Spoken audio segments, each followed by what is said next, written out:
台南一中校長廖才固穿上海盜船長服裝現身，象徵帶領畢業生完成高中3年的青春航程。台南一中畢業典禮以啟程為主題，整場典禮不走花俏路線，卻充滿溫度與情感。十字的輪轉裡，印着時間的痕跡。學生創作的115集畢業歌，記憶中的曾經，唱出3年回憶，象徵畢業生即將轉乘人生下一班列車。在最後大合唱校歌，全場一起拋出藍色彩帶，瞬間像海浪般場面壯觀，把畢業氛圍推到最高潮。最後一次摸小黑，最後一次晚上留在教室讀書，最後一次大家一起坐在教室聽課。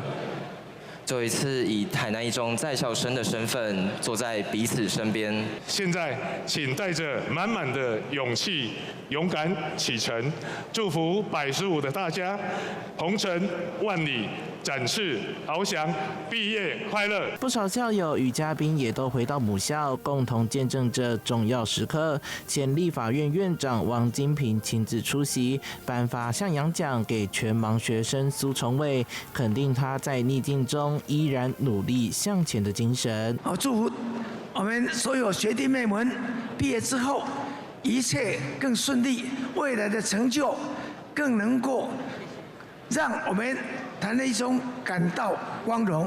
學生們還用酷手8點檔等創意形式回顧3年校園生活的點點滴滴，從課堂日常到青春趣事，以幽默方式呈現成長軌跡，為這段高中旅程畫下最有記憶的句點。